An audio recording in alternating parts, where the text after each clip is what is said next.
Petugas lapas kelas 2B Kayu Agung menggagalkan penyelundupan narkotika jenis sabu dengan modus diselipkan dalam biskuit yang dipaketkan melalui Shopee Travel. Ini kan kami kelas 3. Akhirnya, alhamdulillah naik kelas.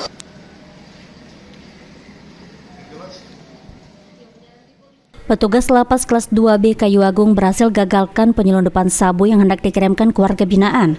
Kepala KPLP Lapas kelas 2B Kayu Agung Ki Agus M. Alfa Reza mengungkapkan terungkapnya pengiriman sabu ini berawal dari kecurigaan petugas saat dilakukan pengecekan didapati narkoba jenis sabu di dalam kaleng biskuit yang dikirim melalui sopir travel. Sementara berdasarkan keterangan sang sopir travel, dirinya tidak mengetahui kalau kotak biskuit yang dirinya bawa berisi narkoba. Lapas kelas 2B Kayu Agung, kami di bagian pengamanan berhasil menggagalkan kembali yang kelima kalinya penggagalan penyelundupan narkotika jenis sabu ke dalam lapas kelas 2B Kayu Agung.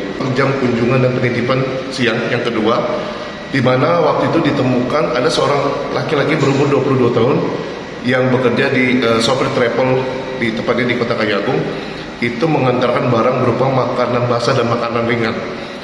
Dibungkus dalam satu box, periksa di jaga pintu utama, itu ditemukan satu kemasan roti kering yang kita duga adanya barang terlarang. Kenapa?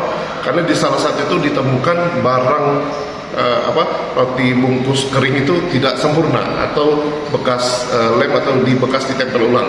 Bukan satu bungkusan berlilitkan lakban dan satu piring. Nah, satu piring itu kemudian setelah itu langsung dilaporkan kepada kepala pengamanan, langsung dilaporkan saya, dan saya langsung melaporkan ini kepada pimpinan kita ke Lapas kelas 2B Kayu Pak Jeffrey Ginting, dan beliau menyampaikan bahwa terus melaporkan ini kepada pihak berwajib. Kali ini kita langsung laporkan ke pihak Polres Oki, dan langsung ditanggapi dengan baik. Novan Wijaya, PAL TV.